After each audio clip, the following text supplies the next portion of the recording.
Hindi naglaon. Tanging pangangaso na lamang ang pinagtuunan niya ng pansin hanggang sa may nakilala siyang isang matandang lalaki na naninirahan sa paanan ng bundok malapit sa kanilang baryo. Ayon sa kanya, madalas niyang daanan ng lugar, kaya naman nang makita niya ito medyo nagulat siya. Ilang beses silang nagkita ng matanda, kaya ang unang akala niya, bagong lipat lang ito. Pero nung makausap niya na ito, inilahad nito sa kanya na 5 dekada na yun doong nakatira. Dagdag pa nito na malaking porsyento ng bundok na kanyang dinadaanan pagmamay-ari niya. Gayunpaman, hindi ito rason para pigilan nito ang kanyang mga ginagawa. Malaya siyang pumunta sa kahit na saang parte ng bundok, basta siguraduhin lang niya na hindi siya maninira ng mga bagay na kanyang makikita. Ayaw na ayaw din itong may nangangaingin sa lugar, kaya madalas naglilibot ito tuwing umaga. Marahil yun ang dahilan kung bakit hindi niya ito nakikita. Ngunit nang marinig ito ni Unggo, naging kaduda-duda ito para sa kanya. Nakasisiguro siya na wala roong nakatira, gawa ng ilang beses ninyang nalibot ang bundok na yon. Nang mapansin naman ng matanda ang kanyang mga pagdududa, dito na ito nagsimulang tumawa habang sumasagot sa kanya ng, Kaya hindi mo ako nakikita dahil hindi mo naman ako hinahanap. Dapat nga matuwa ka dahil sa dami niyong dumaraan dito, ikaw ang katangi-tanging taong nakakita sa akin. Pagkasambit nito ng mga katagang yon, agad yung tumalikod na parabang dito na nagtatapos ang kanilang mga pag-uusap. Nang mapansin naman yun ni Unggo, nakaramdam siya ng kakaiba sa katawan niya. Alam niya na may kakaiba sa matanda, kaya naman bago pa ito mawala, dali-dali niya na itong sinundan. Ilang minuto bago sumapit ang takip siling, nakita niya ang bahay nito sa loob ng 2 mayayabong at malalaking puno ng mga kawayan. Liblib ang daan papasok, pero nang masipat na niya ang mismong bahay, nagulat siya sa kanyang mga nadatnan. Sa paligid kasi ng mga kawayang yon, may malaking butas sa itaas na siya namang nagbibigay daan para tumama rito ang liwanag ng buwan at sikat ng araw. Napakalinis din ang paligid ng bahay na halos wala kang makikitang kahit na anong kalat. Napakaganda rin ng lupa rito at kahit simple ang tahanan, makikita mong napakalinis ng loob nito. Pagpasok nila ng bahay, agad na sumalubong sa kanya ang napakaaliwalas na paligid. Bagaman simple ang mga gamit, batid niyang kalidad ang pagkakagawa nito.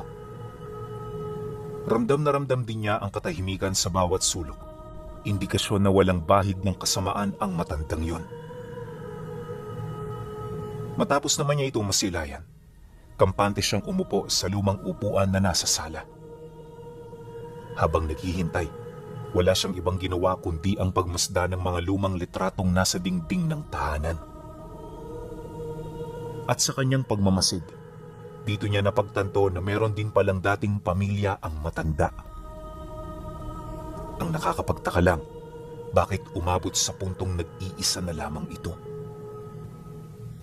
Pagbalik nito sa kanyang kinaroroonan, bitbit ang kape at nilagang saging. Agad naman niya yung tinanong sa kung ano ang pangalan nito at sa kung kailan niyo nagsimulang manirahan sa lugar na yon. Nang marinig naman ito ng matanda, agad naman yung napatingin sa kanya, sabay wika ng, Bago pa kayo tumira rito, nandito na ako. Alam kong mahirap itong paniwalaan pero ito talaga ang totoo.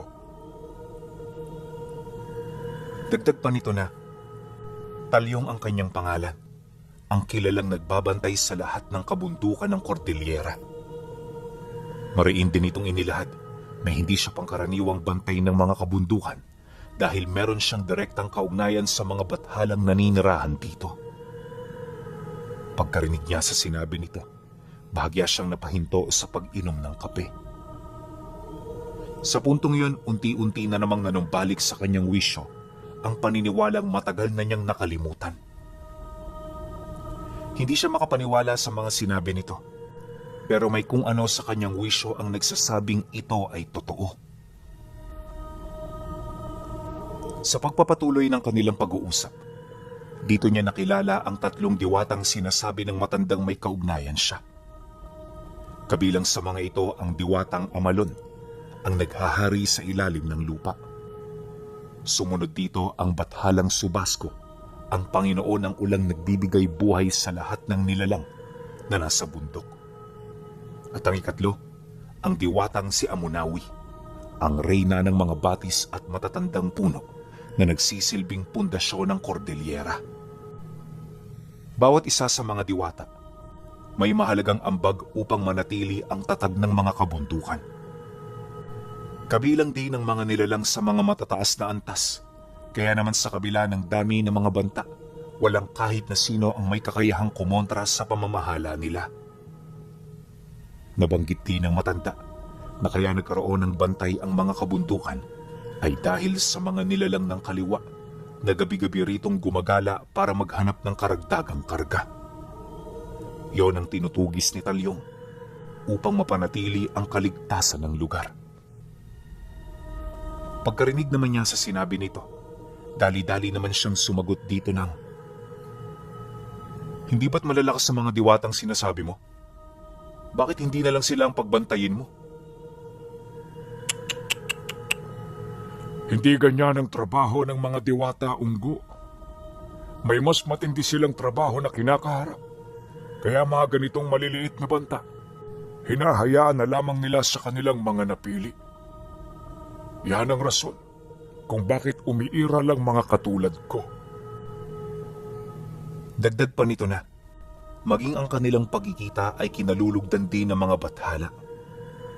May dahilan kung bakit ito nangyari, na pawang panahon na lamang ang makapagsasabi. Matapos ang kanilang naging pag-uusap, dito na nagtapos ang lahat. Nang mapansin ng matanda na papasapit na ang gabi, sinamahan na siya nitong umuwi. At bago pa man nila marating ang mismong baryo, inabisuhan siya nito na hindi ito ang huli nilang pagkikita. Pagtatapat pa nito na, sa mga susunod na araw ay muli siya nitong aanyayahan sa kanyang tahanan upang maipagpatuloy ang kanilang mga nasimulan. Nang marinig naman yun ni Unggo, di naman siya kaagad nakasagot. Naisip kasi niya na baka meron itong malalim na rason kung bakit hangad nito na muli siyang makabalik sa pamamahay nito. Gayunpaman kahit naguguluhan, pinili na lamang niyang sumunod sa nais nitong mangyari. Hindi man niya kasi sabihin, aminado siya na isa yun sa mga bagay na nagbibigay ng interes sa kanyang buhay. Kaya sa paglipas ng mga araw, tila bang naging madalang ang kanyang pangangaso sa bundok. Madalas sa paanan lang siya ng unang bundok pumupunta para kitain ang matanda.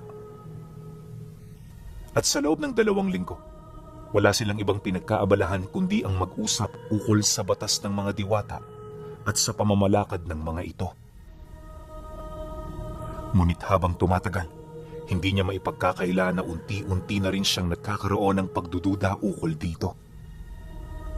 Alam ni Unggo na ang mga kwentong walang batayan ay hindi totoo, kaya bago pa man tuluyang masayang ang kanyang oras, hinamon niya ang matanda na patunayan ito.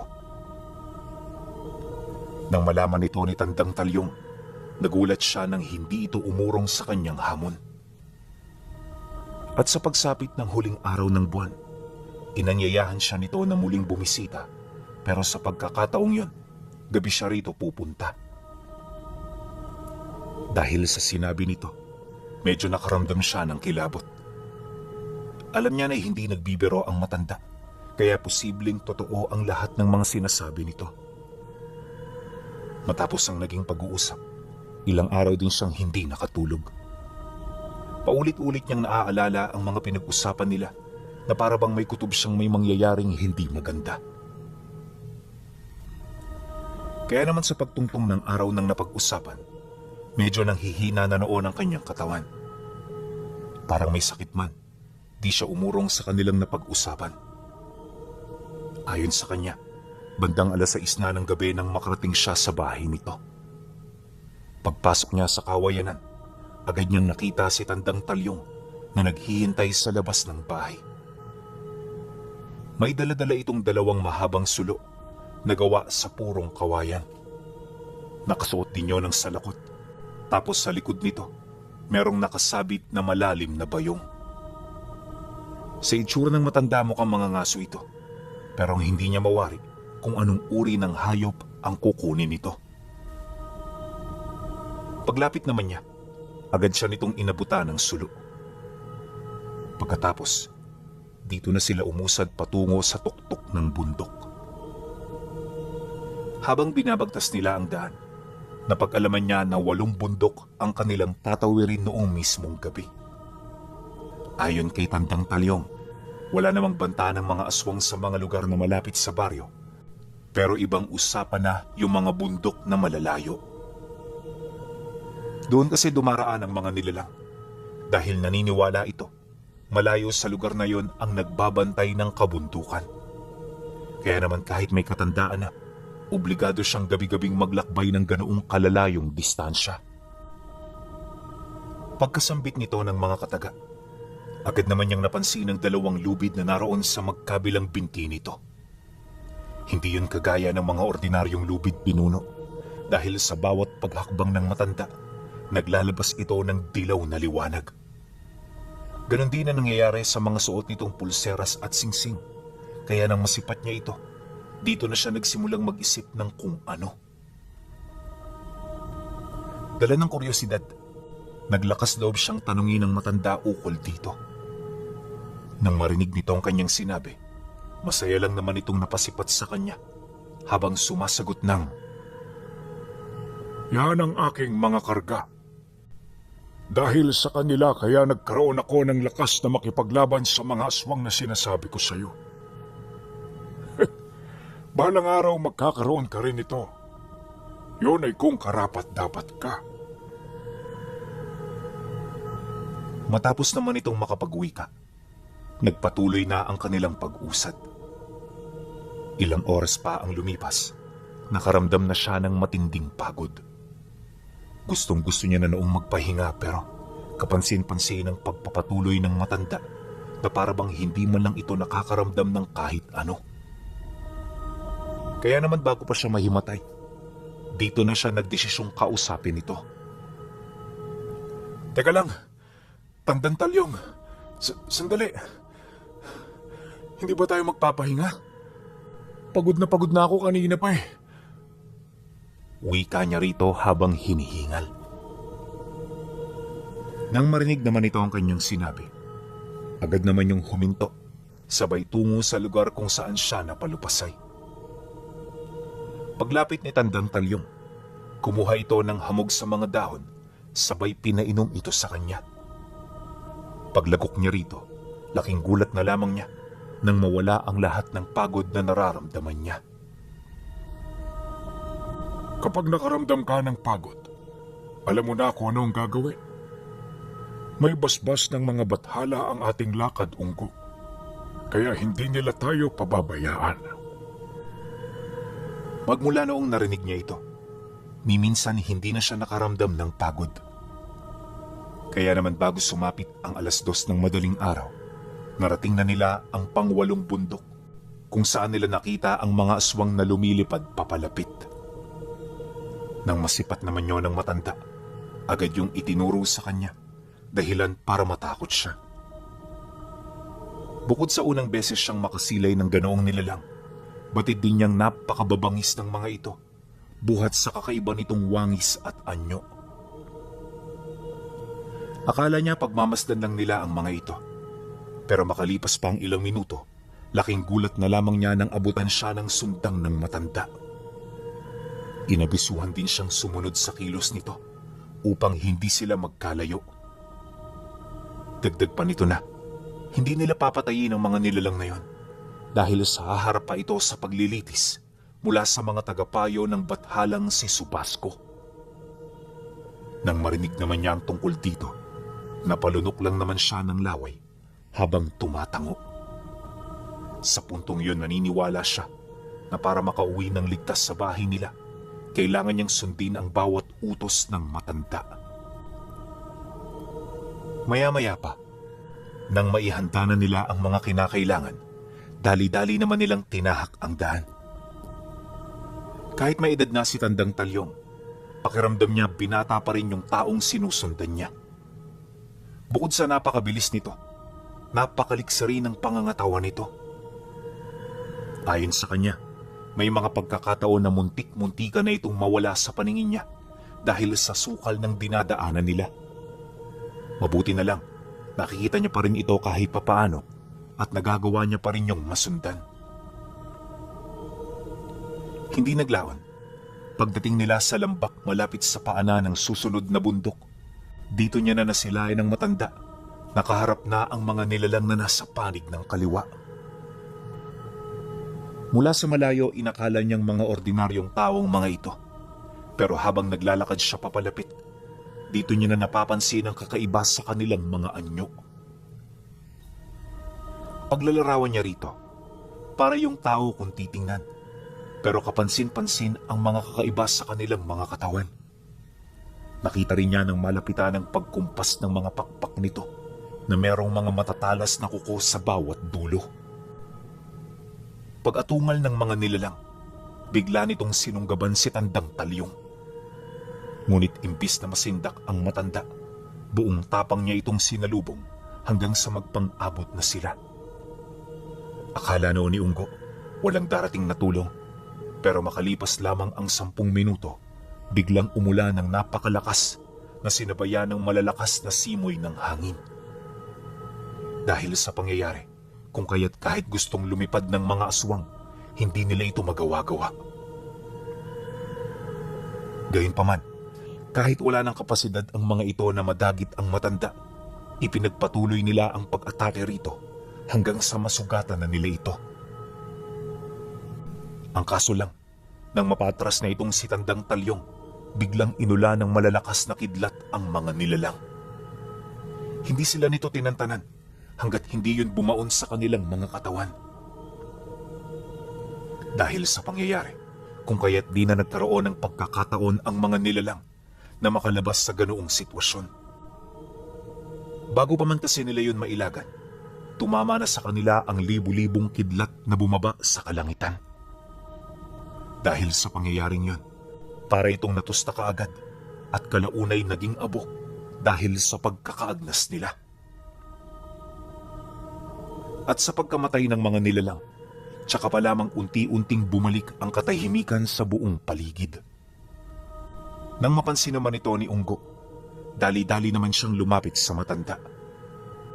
Pagramdam nito sa kanyang presensya, napabuntong hininga na lamang ito habang nagwiwika ng, Hindi ko maisip ang dahilan ng bathala. Bakit niya ito pinaslang ng walang anumang paglilitis? Meron ba itong kaugnayan sa atin?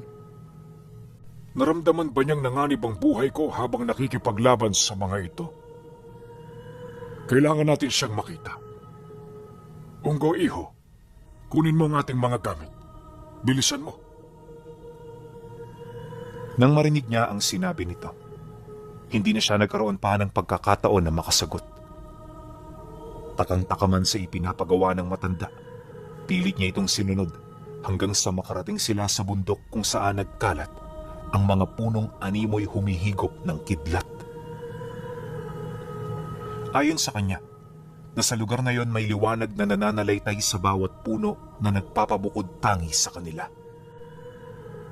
Akala niya yun lang ang makikita niya. Pero nang makausad na sila sa kaloob-looban nito, tumambad sa kanya ang matataas na bulkang nakapalibot sa isang maliit na lampak. Kapansin-pansin din ng 3 buwan na nasa langit, indikasyon na wala na sila sa mundo ng mga tao. Gulat na gulat man sa kanyang mga nakita, hindi siya gaanong nagpatinag. Maya-maya pa, pagpasok nila ng lambak, bahagya silang napahinto sa paglalakad nang may makita silang malaking kidlat na unti-unting bumababa sa lupa. At sa pagkawala nito, doon nila nasilayan ang mismong bathala na si Subasko. Taliwa sa iniisip niya, hindi ito matanda o lalaking may magandang muka. Bagkus isa itong bata na nasa 15 anyos pa lamang ang edad. May simple rin itong kasuotan, tapos may daladala itong sisidla ng ulan na gawa sa puno ng kawayan.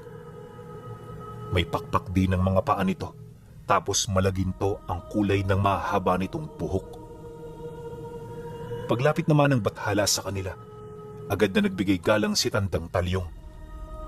Pagsilay naman niya sa ginawa ng matanda, agad niya itong sinunod upang maipakita ang pagpapasakop niya sa bathala.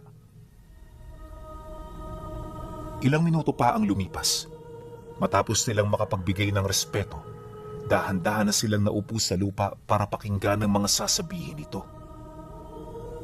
Nang masipat naman ito ni Subasco, sa halip na magsalita, hinaplos lang nito ang kanyang ulo habang nakangiti. Nang mapansin naman yon ng matanda, agad nitong nalaman ang ibig nitong ipahiwatig. Kaya naman imbis na maghintay ng kasagutan, pinili nitong hawakan siya at dalhin sa pinakamalayong parte ng lambak. Nang masipat naman yon ng bathala, mabilis na itong bumalik sa alapaap. At sa pagkawala nito, sinundan niyo ng malalakas na pagkulog kasabay ng panakanakang pag-ulan. Pagtahimik ng mundong yon, naiwan siyang nakatingala habang punong-puno ng katanungan ang kanyang isipan. Alam ni Unggo na merong malalim na rason ng ginawa ng diwata at anuman yon, kailangan niya itong malaman. Maya-maya pa, pagbaling niya ng tingin kay Tandang Talyong, nakita niya itong gulat na gulat habang nakatitig sa kanya.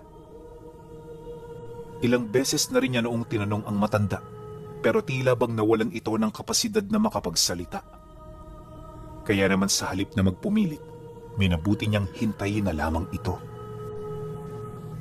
Di nagtagal, nang bumalik na ang ulirat ng matanda, agad nitong inilahad kung ano ba talaga ang ibig iparating ng bathalang bumaba sa langit. Ayon sa matanda, isa lang ang ibig sabihin ng pangyayaring yon, at ito ay walang iba, kundi siya ang kinalugdan nito. Ibig sabihin, ang ginawang yon ng bathala ay ang pagbibigay sa kanya ng basbas na makagamit ng abilidad nito. Nangangahulugan din yun bilang pagiging estudyante niya ni Tandang Talyong mula sa araw na yon. Nang marinig niya ang sinabi nito, hindi naman siya kaagad makapaniwala. Pakiramdam ni Unggo, nananaginip lang siya, buhat sa bilis ng mga pangyayari. Gayunpaman kahit anong tanggi niya, hindi na nagbago ang mga sinabi ng matanda sa kanya. Kaya sa paglipas ng mga araw, wala silang ibang pinagkaabalahan kundi ang magsanay. Gabi-gabi rin siya nitong isinasama sa panghuhuli ng mga aswang upang maging normal na lamang sa kanya ang mga ganoong gawain. Ayon kay Unggo, matinding kilabot ang kanyang naramdaman noon, pero sa kabila nito na kaya niya pa ring malagpasan ng lahat ng pagsubok.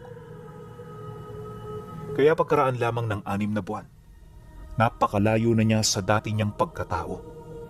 Hindi na rin siya basta-basta at lalong hindi na siya mangmang pagdating sa mga bagay na may kaugnayan sa lihim na karunungan. Malakas na rin ang kanyang loob kapag naglalakad siya sa baryo dahil alam niya na meron na siyang masasandigan sa oras na may mangdiskita sa kanya. Aminado si Unggo na ganoong abilidad ang hinahanap niya. Gawa ng noon pa man, may mga tao na siyang kinagagalitan sa lugar nila. Kaya naman ang maging dalubhasa na siya sa paggamit ng lihim na karunungan, ito kaagad ang una niyang pinagtuunan ng pansin.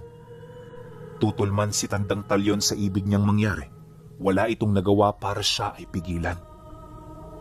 Yun nga lang, bago niya ito gawin, kinakailangan niyang mangako sa matanda na ito na ang huling pagkakataon na gagamitin niya ang abilidad ng bathalang Subasco para sa kanyang sariling interes at kapakanan. Nang marinig niya ang sinabi nito, abot langit ang naramdaman niyang tuwa. Matapos ang kanilang pag-uusap, di na siya nagdalawang isip na bumaba ng baryo. Ilang oras lang ang lumipas. Pagtungtong ng 1:00 ng hapon, Naglibot-libot na siya sa lugar para hanapin ang mga ito. At nung makita na niya ang kanyang pakay, walang kaabog-abog niya itong nilapitan. Pagsilay nito sa kanya, sinubukan niya itong sindakin pero hindi man lang ito natinag. At sa halip na makipag-usap ito ng mahinahon, mabilis nag-init ang mga ito sa kanya hanggang sa tinulak na siya nito ng tinulak at kalaunay magpang-abot na sila. 8 kalalakihang mas malaki at mas malakas sa kanya ang kanyang ipinagsabay-sabay na sa loob lamang ng ilang minuto nagawa niyang matalo. Matapos niya itong gawin, dito niya na yun binalaan na wag na ulit lalapit sa kanya kung ayaw ng mga itong may mangyari sa kanilang masama.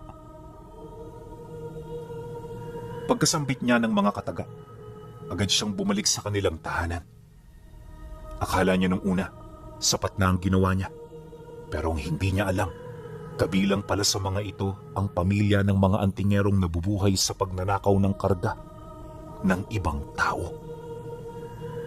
Matagal na nila yung ginagawa, kaya nang malaman nila ang ginawa ni Unggo, naniwala silang meron itong tangan na malakas na karga. Ilang linggo rin nila itong minanmanan at pinagplanuhan hanggang sa matukoy na nila ang lugar kung saan ito pumupunta.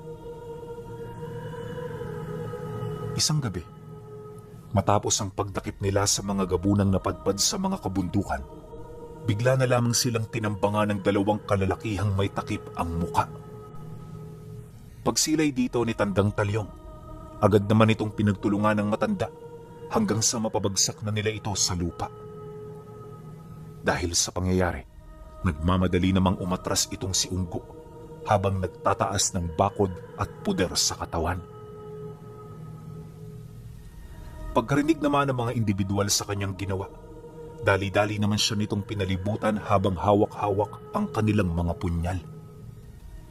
Pagsilay niya rito, alam niya na meron itong mga pambasag karga, kaya hanggat kaya niya, nagpakalayo-layo siya. Ang kaso lang nang masipat siya ng mga magnanakaw, hindi na siya nito binigyan ng pagkakataon na makagawa pa ng paraan kung papaano yon matatakasan. Walang sabi-sabi. Buong puwersa siya nitong sinugod hanggang sa sila'y magpang-abot. Dahil dito, kung kaya't wala na siyang nagawa kundi ang lumaban. Hanggat kaya niya, sinubukan niyang pumaslang ng isa sa mga ito, ngunit naging bigo siya.